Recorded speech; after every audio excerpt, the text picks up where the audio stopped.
Всім привіт! В цьому відео я покажу, як змонтувати супердифузійну мембрану, обрешітку та контробрешітку. Ці операції робляться одночасно, і це будемо робити під укладання керамічної черепиці. Це відео буде корисним для всіх, хто збирається будувати хату, тому що будь-яка хата має дах і вам треба буде класти черепицю. Звісно, ви можете обрати більш дешевий варіант з металом, але принцип практично той самий, за єдиною різницею, що замість бруска набивається дошка, звичайно, під метал. Але майте на увазі, що метал прослужить 20 років і згниє. Потім його будете здирати і класти новий метал. А черепиця буде працювати у вас більше 100 років, і причому тільки 50 років на неї йде гарантія. Тому краще класти черепицю керамічну. І в жодному разі не оті, як воно називається, не знаю, сурбероїда, шматочки такі. Ну, хіба що ви зекономили на оцій кроквійній конструкції, вона у вас легка і не витримає черепицю, ну тоді кладіть рубероїдні шматочки, які дуже небезпечні, горючі і недовговічні. Значить, зараз план такий. Я починаю набивати перший ряд мембрани і покажу, що найцікавіше буде, отут, бачите, рейнвайндовий, от вона в мене вже набита. Отам я поспішив, от майте на увазі, знизу. Не варто було її прихоплювати скобками, але це не критично. Я їх повисовую, і ті дірочки вони ні на що не впливають, тому що в тих місцях не буде води, по неї зверху буде ота мембрана. А нагадаю, що скобки не варто бити там, де буде стікати вода.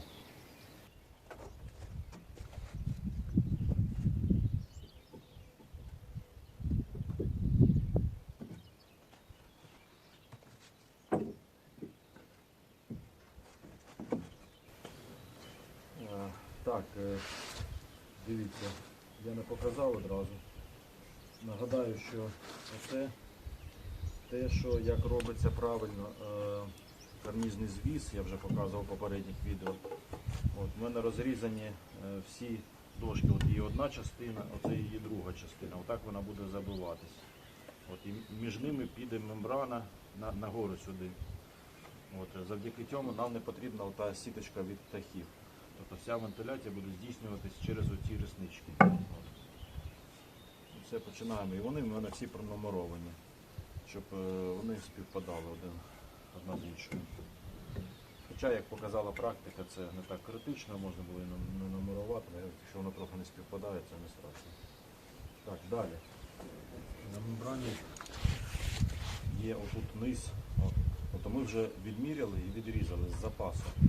10 см випуск туди, 10 туди, і ще 10 беру завжди запас, хай буде зайвий, тому що тут десь в мене є нерівності, тут виступає трохи фронтон, і воно буде обходити, і от воно з'їсть ці зайві 10 см. Якщо я їх не зроблю запасу цього, то мені може просто не вистачити, це буде погано.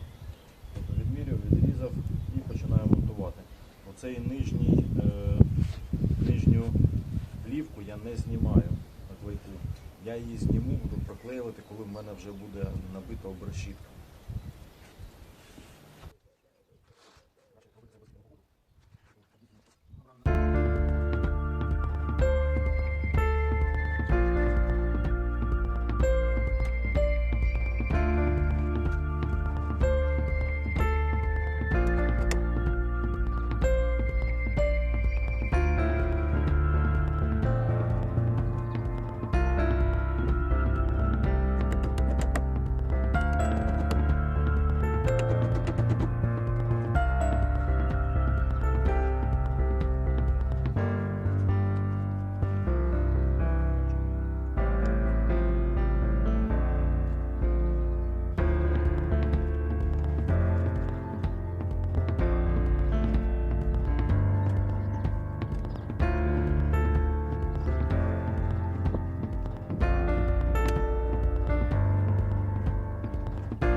показую зблизька, як це виглядає.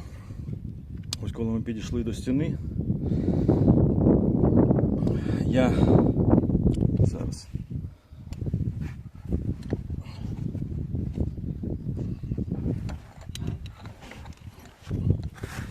от зверху степлером прихопив і все. А тепер беру клей-герметик для покрівельних робіт, ну, будь-який клей-герметик, який витримує зовнішні впливи атмосферні. І проклеюю до стіни мембрану. А тільки потім набиваю крайній брусок. Тому що якщо одразу наб'ю брусок, то мені буде незручно її приклеювати. І ще одразу показую один момент, який я не врахував. Це як не треба робити. Бачите, оце я відміряв, але не розрахував, вона мала бути буквально на 15 см довша оця. І все, в мене б не було ніяких проблем, бачите? Вона має лягти на цю. Тепер у мене варіант такий, що я перерозходую матеріал. Я знімаю ті скобки, край піднімаю, вирізаю шматок з напуском і під низ вставляю під той і наверх на цей. І знову прихоплюю скобком. Все, і це буде працювати. Далі всі наступні ряди підуть наверх, на мембрану, на ринву єндову будуть лягати.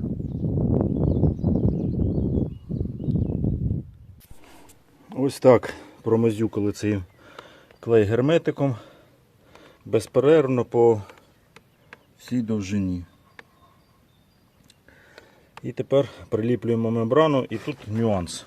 Оцей кінець плівки треба почати знімати, але поки що залишити тут. Тобто знімаю, приклеюю і тут його виведу, там 20 см буде знято і приклеєно, вже буде бовтатись поки що. А остаточно його прикріплю, коли я не буду там ходити. Коли я наб'ю вже контрабрешітку і не буду тут ходити, тоді зніму і остаточно приклею його. Все, приклеюю мембрану, набиваю брусок і заміряю під контрабрешітку. Ось так це виглядає в готовому вигляді. Мембрана має бути ретельно приклеєна до стіни, тобто до самого верху. Бачите, щоб клей аж трохи виступав. Отак. Тоді ви можете бути впевнені, що в хату жодна вода по стіні затікати вам не буде. Ну, вона і так не буде, тому що тут зверху ще карнізний звіз. Але всяке може бути шторми, може задувати дощ. Та і волога буде випаровуватись, конденсовуватись і може стікати. Тому проклеїти треба обов'язково. Тепер іду, вирізаю цей шматочок, доробляю оце місце. І буду робити контрабрешітку. Контрабрешітку, значить, зараз покажу. Я беру рулетку від одного краю, міряю посередині планки і до іншого. І так в мене буде з двох планок складатись контрабрешітка. Наміряю, нарізаю, спускаюсь і набиваю.